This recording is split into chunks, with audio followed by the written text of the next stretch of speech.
Olá, gente, boa noite. Vamos aguardar o pessoal chegar.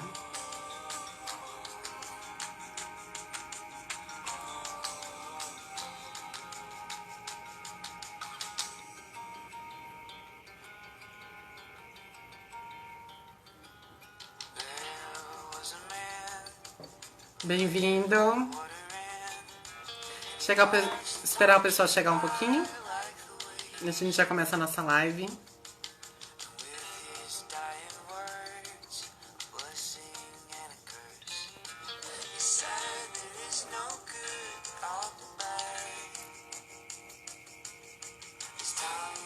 Vocês estão conseguindo me ouvir bem? Tem um alarme tocando no fundo. Mas isso que dá lives, né, gente?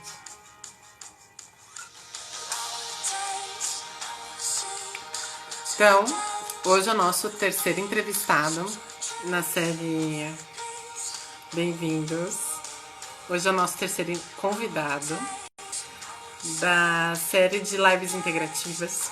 Integrativas pelo nome, por integrar vários profissionais. Isso é muito importante no tratamento dos meus pacientes e dos pacientes, que eu acho muito interessante a gente falar para eles que a integrativa tem muitas terapias quânticas, tem muitas terapias energéticas envolvidas, sim, mas todo tratamento é integral. Todo tratamento que quer resolver aquele problema, olhar para aquele ser humano de forma inteiro, por que não chamar integrativo, né?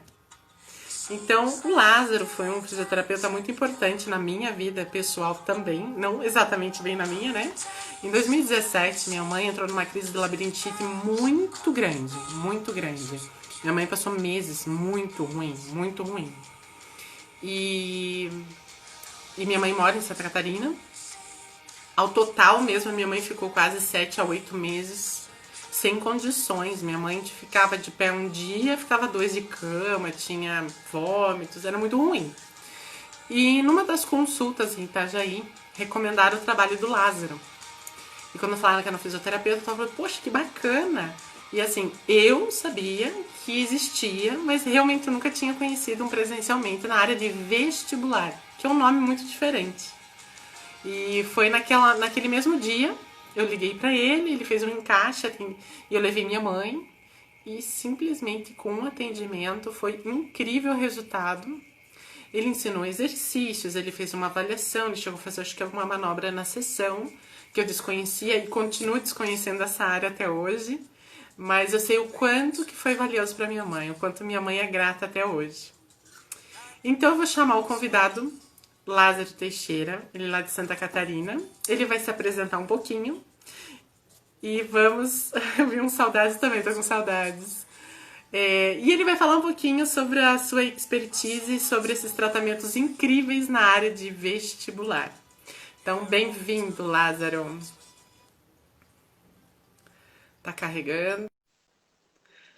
Então, gente, qualquer dúvida, vão deixando já nos comentários que eu vou anotando aqui. E o entrevistado, ele vai cessando conforme vai chegando. Bem-vindo, boa noite, querida. Oi, tudo bem, Carla? Tudo bem, e você? Tudo jóia. Não tô me vendo na tela. Ué, mas tá ótimo. A resolução tá ótima. É? Ó, ok, Tá bem centralizado, tá bacana. tá, jóia. Eu tô com tela preta aqui, não sei o que que houve. Que Mas estranho. tudo Aconteceu, pra- aconteceu com o Sérgio também, no dia da live dele. Eu acho que tá tendo, na verdade, tá tendo algumas atualizações no Instagram. Já tem gente podendo até fazer apresentação de slide. Talvez é isso, né? Pois é. Mas pode começar a tua É, tá bom. apresentação, querido. Então, meu nome é Lázaro, então, trabalho em Balneário Camboriú e Itajaí, em Santa Catarina. Trabalho ultimamente, sou fisioterapeuta neurofuncional, ou seja, sou especialista profissional em fisioterapia neurofuncional pela Abrafim e pelo COFITO. Eu também tenho especialidade profissional, um registro pelo COFITO em fisioterapia traumato-ortopédica funcional. E desde o início da minha carreira, lá em 98, que eu atendo muito pacientes com queixas de desequilíbrio, tontura, sempre com viés ortopédico, com um pezinho no neurofuncional. Então a gente começou a trabalhar com pacientes com tonturas de origem cervical, e aos poucos foi estudando um pouco mais as outras origens, se inteirando do que existe de abordagens possíveis. E hoje, basicamente, me dedico quase exclusivamente a esse tipo de intervenção hoje. A gente chama de fisioterapia vestibular, que é Sim. o conjunto de recursos fisioterapêuticos para melhora do equilíbrio e das queixas de tontura, vertigem, vulgarmente chamadas de labirintite. Ah, viu só? Eu falei que ia ser uma aula. Cada live com esses grandes profissionais, para mim, está sendo uma enorme de uma aula.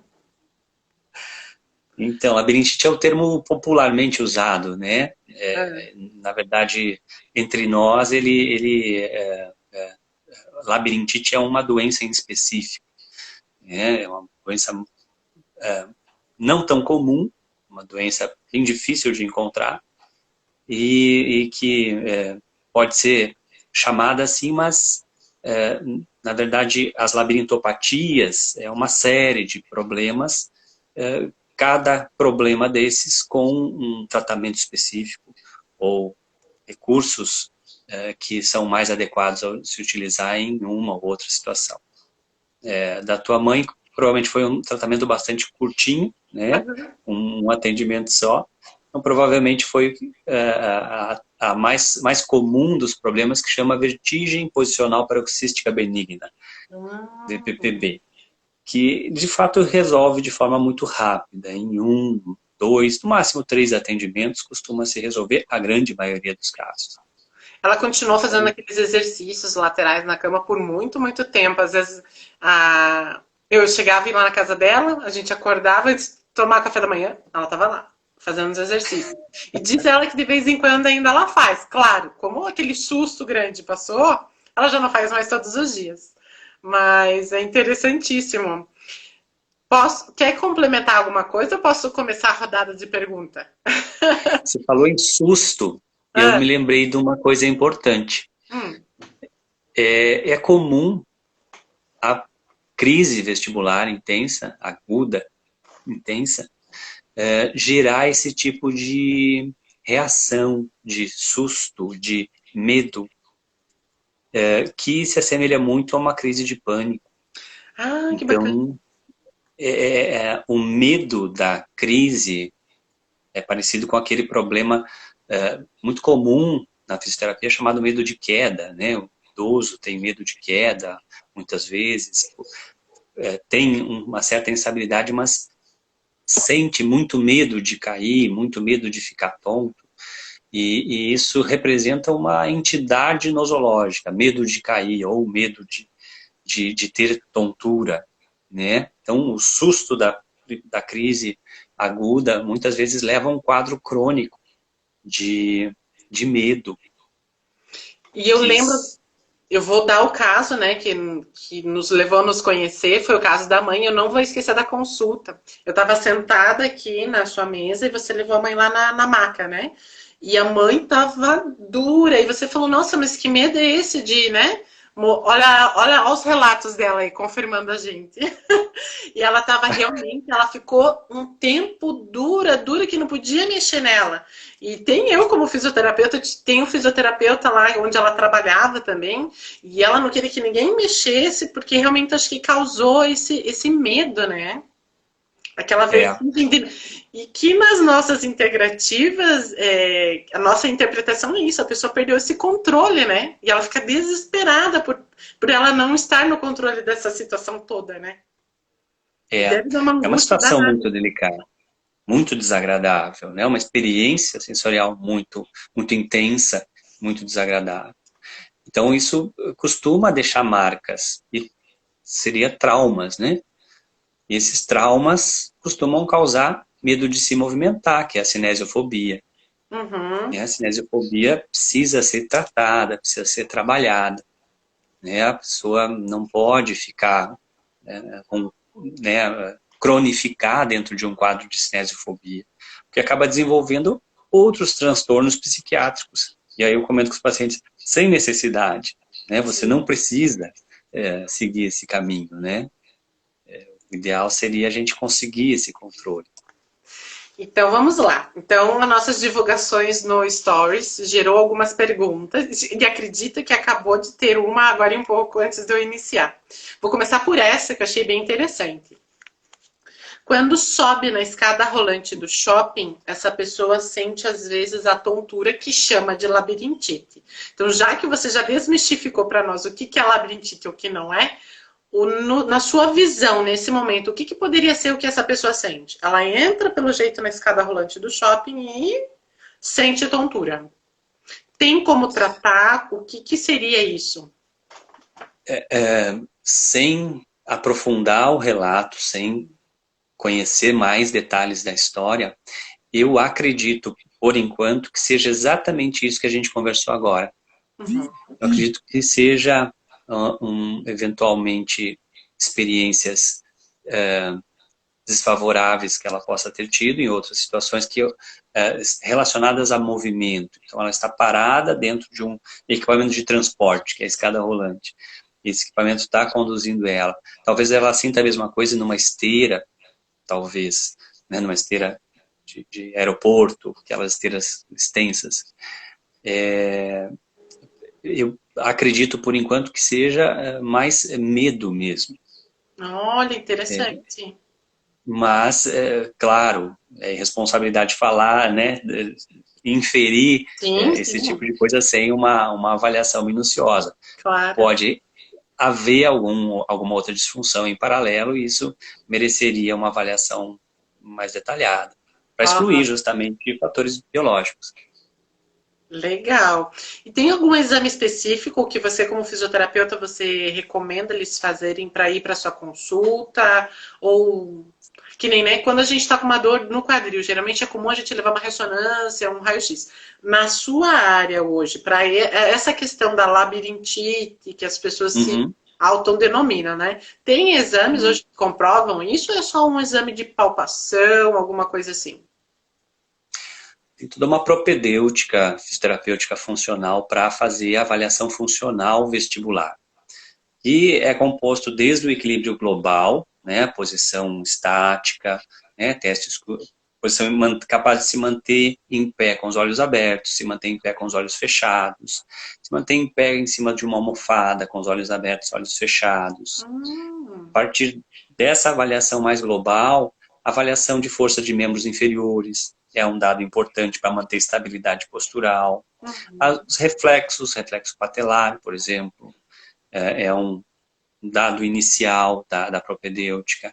E depois, exames funcionais mais específicos, que têm a ver com movimentos dos olhos, que são importantes para a estabilidade do mundo ao nosso redor, e tem uma função diretamente ligada ao labirinto.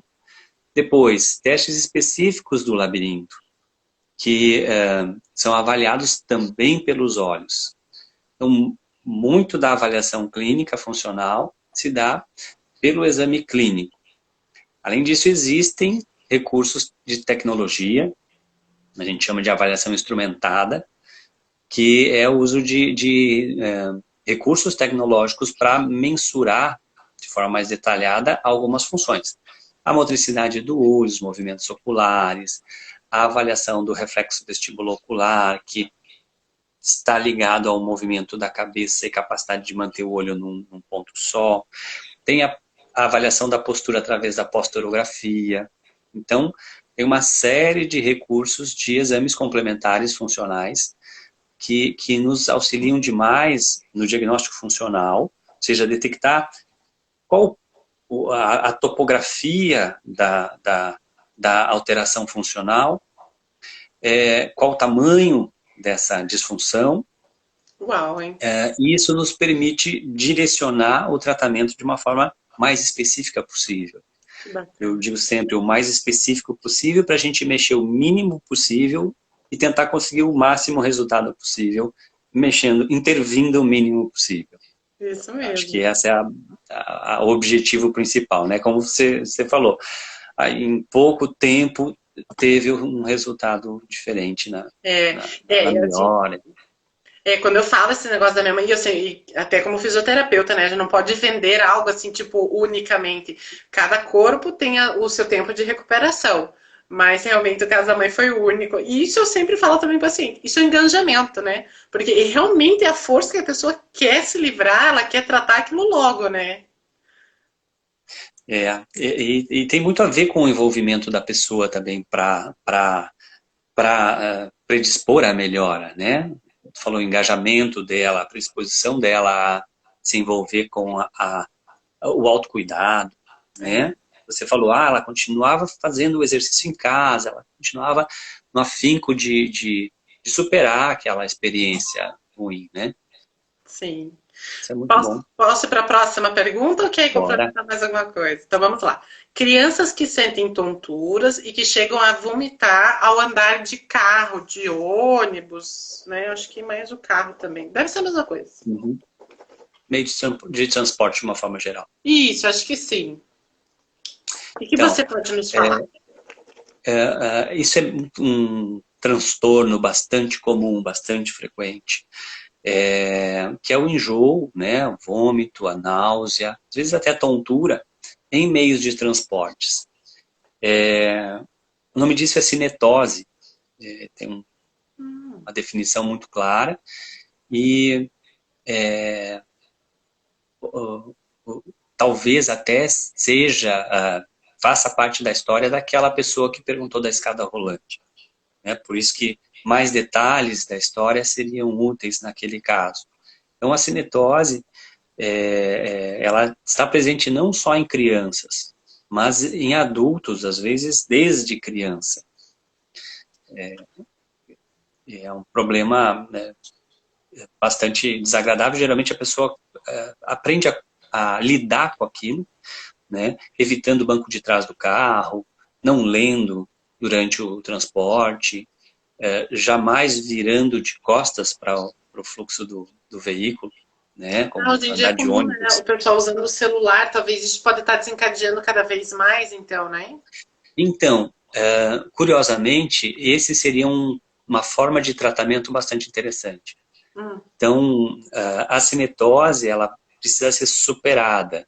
E o sistema de equilíbrio do corpo, sistema vestibular, de uma forma bem global, precisa ser treinado para se habituar com aquela situação que é danosa. Então, ele já sabe, ele aprendeu ao longo de muito tempo que se ele lê no carro, ele vai ficar mal. Então, a ideia da terapêutica através de alguns exercícios e tentando fortalecer o sistema vestibular, até ele chegar no ponto de se expor cada vez por mais tempo ao evento de leitura dentro do meio de transporte. Ele vai insistindo, insistindo, insistindo, né? Os meus filhos que têm esse tipo de queixa, eu faço questão de que eles usem o tablet, usem o celular dentro do carro. Não é muito agradável, mas se houver uma motivação para ver um filme, tiver interessante no tablet, ele vai tentar superar aquela dificuldade, entende? Que interessante, Então, né? A gente chamaria de uma crença, né? Porque você botou que aquilo faz mal e você já não quer nem mais contato. Na verdade, o ideal é provocar de pouquinho em pouquinho até a pessoa vai acostumar.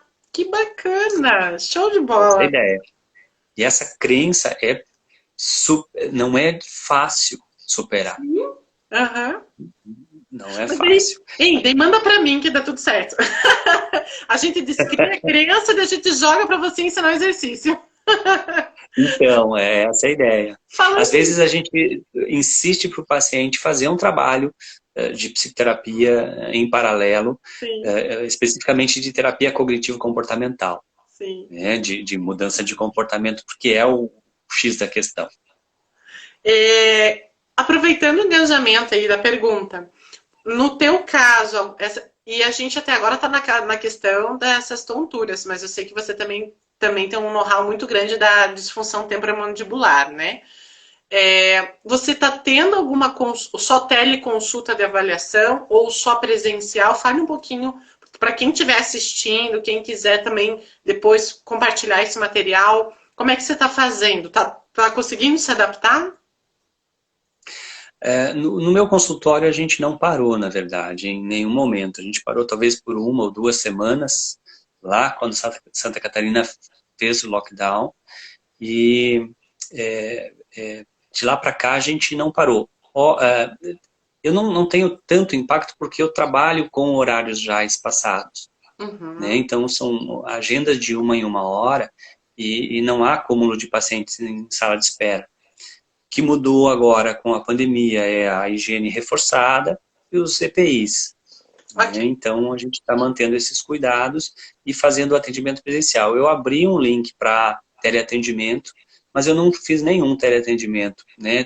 Tem a possibilidade de agendar, tem a possibilidade de fazer cobrança online e tudo, mas não acabou não precisando, né? Claro, muitos pacientes preferiram dar um tempo pelos seus motivos, mas hoje a gente está retomando com os devidos cuidados, é claro. Que bom. Posso para a próxima pergunta? Ora, Vamos lá. Tomar vinho desencadeia. A pessoa escreveu labirintite. E daí ela falou mito ou verdade? então, sabe que quando eu tomo assim, lá pelo terceiro copo de uísque, eu também fico com labirintite. Às vezes, uma garrafa de vinho também dá labirintite, né? Isso chama intoxicação alcoólica, né? Então, é, sim, o abuso de álcool, ele causa tontura, né? A bebedeira, enfim. Isso. Existem problemas vestibulares, como um problema chamado migrânia vestibular ou enxaqueca vestibular, que é provocada por alguns fatores que podem ser relacionados à alimentação, vinho, champanhe, a família dos vinhos, de uma forma Olha. geral. Para algumas pessoas, mais o vinho branco, para outras, mais o vinho tinto, para outras, mais champanhe. Queijos, chocolate, Só café, coisa ruim. Só coisa estimulante de uma forma geral. Só coisa boa, E é muito triste quando a gente é, começa o acompanhamento e aí sugere, ó, vamos tentar cortar todas as coisas boas da vida, as coisas gostosas. E depois tenta ir readequando, né, esses hábitos. O que, além do vinho, dormir, a higiene do sono, né? Dormir pouco ou dormir muito. Também em pessoas predispostas, no caso enxaquecosos, pode provocar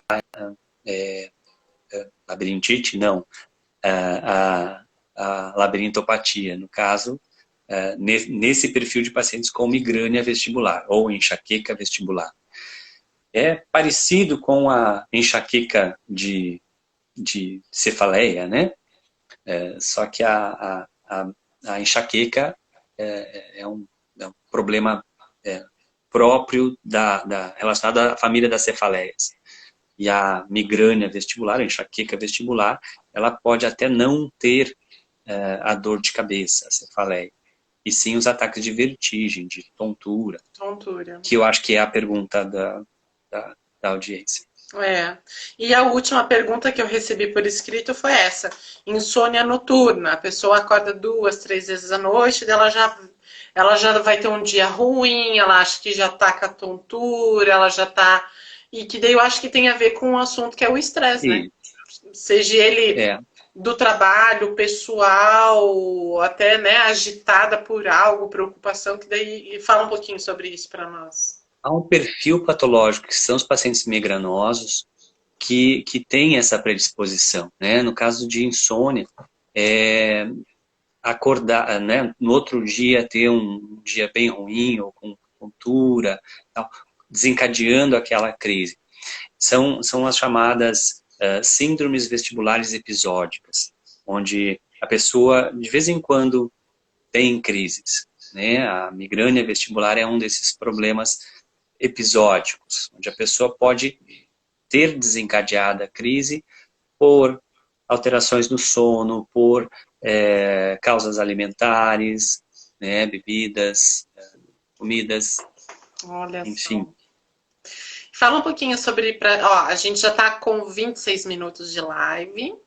E eu acho que um assunto que a gente não falou ainda é a TM, e que daí agora a pergunta é para mim, né? Para mim, assim, dos meus pacientes. Eu senti que aumentou muito, realmente, essa questão da atenção dessa região. Pacientes já me comentaram que já trincaram os dentes. Na nossa visão, tem muito a ver com o estresse, com essa questão de algumas emoções retraídas, essa tensão que todos nós estamos vivendo, principalmente colaboradores, trabalhadores que não sabem se estão com seus empregos ou não, suspensão ou não de contrato, isso deixa eles tensos, né? Qual é a tua opinião? Como que é o tratamento? Fala um pouquinho para nós, essa tua visão. Sabe que o contexto psicossocial, ele influencia demais em alterações funcionais, né? A lombalgia, por exemplo, é um modelo hoje que está muito clara essa relação, né? Existem questionários de triagem para separar joio do trigo, né? Separar os pacientes com disfunção psicossocial, tem que ter uma abordagem específica dos que não são, né? E aí o grupo mais hipervigilante, o grupo mais sensível, né? Então, o mesmo raciocínio da lombalgia, que é tão mais popularizado, eu acho que vale também para a dor, né? Para a dor crônica, vale também para as tonturas, vale também para as tensões, né? Para a disfunção da TM. É um modelo de raciocínio parecido. O estresse tem muito a ver, a ansiedade tem muito a ver, o pânico tem muito a ver, vários distúrbios psiquiátricos têm a ver. E o contexto social influencia diretamente, né? Social, familiar, ambiental. E aí é necessária uma visão mais sistêmica, né? E aí, que a gente estava conversando há pouco, independente da filosofia, né? Seja por um olhar da medicina tradicional chinesa, seja por um olhar da quiropraxia, Sim. seja por um olhar de outras filosofias sistêmicas, né? De tratamento. Dependente do padrão que você usa, mas importante é ter meios de ajudar, né? Sim. Meios de ajudar o outro a superar o sofrimento. E os teus atendimentos? Eu pergunto, né? Porque eu sei que vão ser perguntas que às vezes os pacientes vão me fazer. O Sérgio mostrou que na osteopatia hoje ele usa algumas ferramentas. O Gemerson mostrou como se fosse um gatilho para dar a mobilização articular. Na tua área e nos teus atendimentos, tem algum equipamento específico? É só manual? Só descreva um pouquinho mais para só manual, show de bola. A Descreva um essência pouquinho para o é... pessoal entender como é, que o pessoal é bem curioso, eu não sei se o ondas curtas antigamente deixou o pessoal tão assustado com a fisioterapia, né, achando que vai ser imerso em alguma coisa. Descreva só um pouquinho como seria um atendimento. As mãos e a mente, eu acho que são a essência do fisioterapeuta, né? Porém, todos os recursos de cinesioterapia são a base da intervenção para recuperação de equilíbrio, treinamento sensório-motor. Legal. Em termos de tecnologias, se tem falado alguma coisa digamos, uma retomada do uso do laser para recursos sistêmicos, né? Irradiação da circulação do punho. Uma coisa muito nova e ainda promissora, eu acho que é a eletroestimulação transcraniana. Você falou de ondas curtas, a estimulação magnética transcraniana. Uau! Eu acho que promete. Né? São coisas ainda muito incipientes, que existem pouquíssimas evidências, mas está se estudando bastante. Então, recursos de realidade virtual, então hoje já tradicionais, digamos assim, né? Seja através de óculos, seja através de telas. E está Que tendo um bom mais de resultado na tecnologia? área vestibular? Como? E esses recursos visuais está dando bastante resultado, assim? Tem bastante gente que usa, tem bastante gente que gosta. Eu uso pouco esse tipo de recurso de realidade virtual. Eu prefiro recursos um pouco mais artesanais, porque o paciente precisa fazer em casa, precisa treinar, replicar bastante. Então, a gente tem que lidar com recursos bem acessíveis e que estejam na mão. Que seja palpável, né? E fácil para o É, paciente, né? mas existem profissionais que trabalham muito bem com isso, fazem trabalhos muito interessantes, muito legais. Então, sim, é possível. Eu acho que o mais importante é deixar claro que todos os recursos da fisioterapia, da cinesioterapia, da terapia manual, da acupuntura, das visões mais holísticas, vão servir de uma forma ou outra. Existem recursos cinesioterapêuticos bastante específicos para problemas específicos. Sim. Né? Também não vamos considerar assim que um tratamento através de acupuntura, por exemplo, vai resolver todos os problemas de origem labiríntica. Né? Não, é um olhar mais sistêmico. Porque existem recursos mais simples, mais pontuais, mais assertivos e mais claros, mais definidos, bem definidos na literatura, para se recuperar problemas específicos, né? Como a VPPB, por exemplo. Né? Não precisamos inventar a roda com recursos sistêmicos. É um recurso analítico, biomecânico, pontual.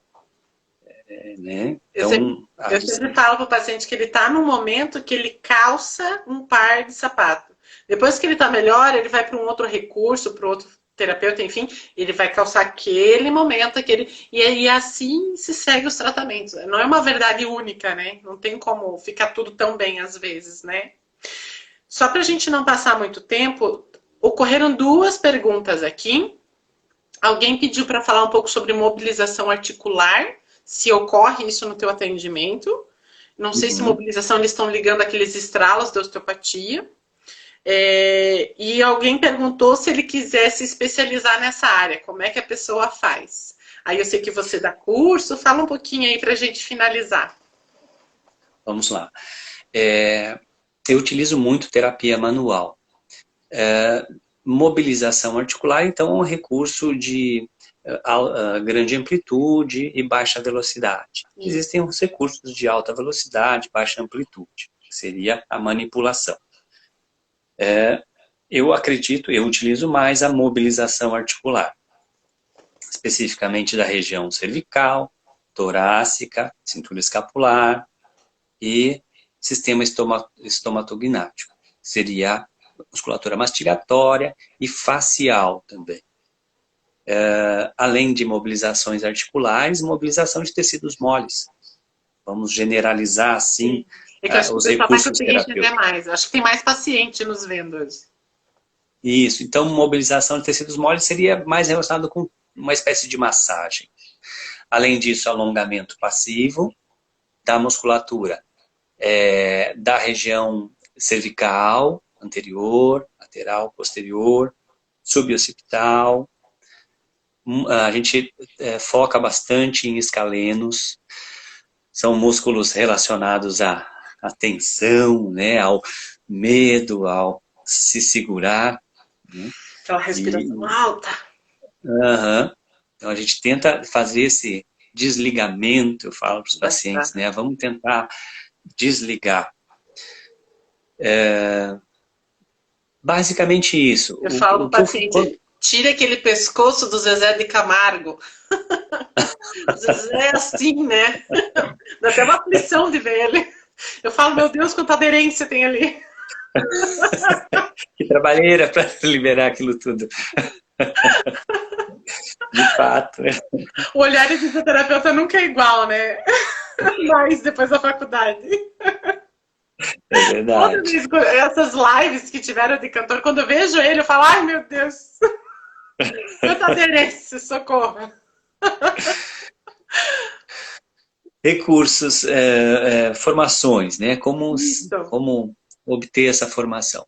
A gente tem um sonho há muito tempo de tentar promover uma formação mais pesada um pouquinho. Porque existem os cursos básicos, que eu chamo, né, que são os cursos de 20 horas, 25 horas, 30 horas, que é o ponto inicial. Sim. E são vários docentes no Brasil inteiro, e eu costumo recomendar que faça pelo menos 2, 3 cursos básicos com profissionais diferentes. Uhum. Porque dá para vivenciar olhares que se complementarão, e até para ter uma noção real se condiz com a expectativa para atuar na área. É uma área cuja demanda é muito grande. A sociedade precisa de pessoas que aliviem esse tipo de sofrimento. E a formação hoje, além da formação básica de cinesioterapia, de treino de equilíbrio, de controle postural, que é inerente do fisioterapeuta, precisa reforçar alguns pequenos detalhes específicos do sistema vestibular, em termos de avaliação de detalhes desse sistema, para permitir olhar os ajustes de uma forma mais pontual, mais específica, né? Através de cinesioterapia, através de recursos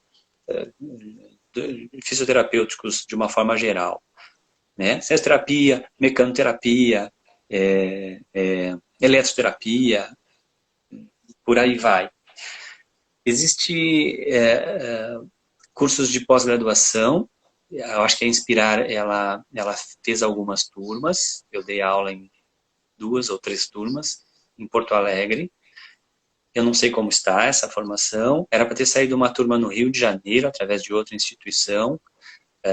Acho que acabou não saindo a turma, não fechando a turma completa, que seria a formação ideal, né? Uma pós-graduação, 1 ano e meio imerso nesse tipo de abordagem. Só para isso. Na falta de pós-graduações, a gente não tem residências nessa área, e então seriam cursos básicos mesmo. Então, dica: fazer cursos básicos, participar de eventos específicos da fisioterapia vestibular e vivenciar situações. A gente, desde o ano passado, eu estou promovendo dentro do consultório aqui em Balneário Camboriú, já convido os colegas que tenham interesse para fazer um workshop personalizado. Esse é direcionado para profissionais, fisioterapeutas que já tenham uma formação básica e que estão fazendo os atendimentos e têm eventuais dúvidas ou curiosidade para olhar recursos tecnológicos e de avaliação, de tratamento. A gente convida para acompanhar os atendimentos de alguns pacientes e tal, para ver a realidade de um serviço especializado nisso daí. Que legal. Ó, tem uma aluna da Inspirar. Ó, estou fazendo neurofuncional na Inspirar e estou ansiosa pelo módulo de reabilitação vestibular. É esse módulo que você está dando? Eu dou em alguns locais. O professor da disciplina, né? o titular é o professor Denis, e eventualmente quando o professor Denis não pode, a gente dá um auxílio para que legal, bom saber que somos colegas de instituição. Somos docentes, mais eu. E tem algum curso seu em andamento aí agora nesse segundo semestre? Alguma coisa assim programada? Só workshop personalizado, Aqui. que é em Balneário Camboriú. Olha, então tá bom. Quer finalizar com mais alguma coisinha? Quero te agradecer ao convite, a honra desse bate-papo gostoso. Obrigado por ter relembrado a situação da sua mãe. Minha mãe não vai. Legal. Minha mãe nunca deixa. Quando eu comecei essa série nova, mas adivinhe, minha mãe tem que chamar lá, Júlio. Claro que tem que chamar. E depois eu tô tentando fazer um raciocínio, né? Comecei com quiro, osteopatia, eu vou criar um raciocínio para isso. Eu que sou imensamente grata por aceitar, porque eu sei que a sua agenda é bem cheia, né? Não está sendo fácil essas novas adaptações, por todo esse carinho, essa atenção que você pôde me dar, e eu sei que você estava dando aula no final de semana e respondia quando dava. Muito obrigada pela didática ótima, essa live foi muito instrutiva, porque a intenção é essa mesma. Quando algum paciente a gente sentir a necessidade de indicar e a pessoa tem alguma dúvida, segue, né? Ela vai poder olhar aqui em 30 minutos, 35 que a gente conseguiu fazer de conversa, quase 40, né? E ela entender que ela pode ir mais segura para a sessão, né? Isso que é importante. É verdade. É verdade. E o que eu gosto muito é essa troca mesmo, assim, vários olhares, né, que se ajudam, né? Os colegas se auxiliando para o paciente ser o foco da atenção, né? Isso é muito bom. Obrigado pela parceria. Obrigado, Então, pessoal, pelas perguntas. Obrigado, pessoal, por estar aí. isso aí, gente. Muito obrigada pela participação. Mais uma vez, obrigada. Vamos encerrar então essa conversa e que a gente possa fazer lá na frente mais alguma coisa juntos. E estou aí também à disposição se precisar um dia fazer uma live, porque isso é bem importante, né? A gente Legal, divulgar muito esse bom. trabalho multidisciplinar, interdisciplinar e sempre realmente no olhar do paciente. Obrigada, Um boa semana, abração para viu? tua mãe. Obrigado pelas curtidas que ela dá em todas as minhas publicações, É querida. isso. Obrigada, Tudo um de bom. beijo, viu? Boa semana. Beijo, até mais. Tchau, tchau. Tchau. Oi, gente. Então, hoje foi a nossa terceira live dessa nova série de terapias integrativas, desse cuidado todo integrativo. Eu falei com o Lázaro Teixeira. Ele é lá de Santa Catarina, a área dele toda especializada em. Ele falou uns nomes, o popular labirintite, disfunção da TM, que é essa tensão da TM. Qualquer dúvida, pode chamar ele direto no direct. E fica aberta também as sugestões. Queria saber o que vocês estão achando dessa nova série. Mande suas dúvidas nessa quinta-feira, às 8 horas da noite. Eu vou receber o Gemerson de novo, quiropraxista, porque semana passada teve uma chuva em Santa Catarina, nossa live foi interrompida. Então, se vocês tiverem mais alguma dúvida, se tiverem sugestões de profissionais, eu quero entender melhor sobre um assunto específico, manda para mim que estamos abertos. Esse meu canal é para tirar dúvida e levar saúde para vocês de alguma forma. Informação e educação sempre. Um beijo para vocês, um bom começo de semana e até a próxima live. Tchau, tchau. Obrigada pela presença de todos vocês.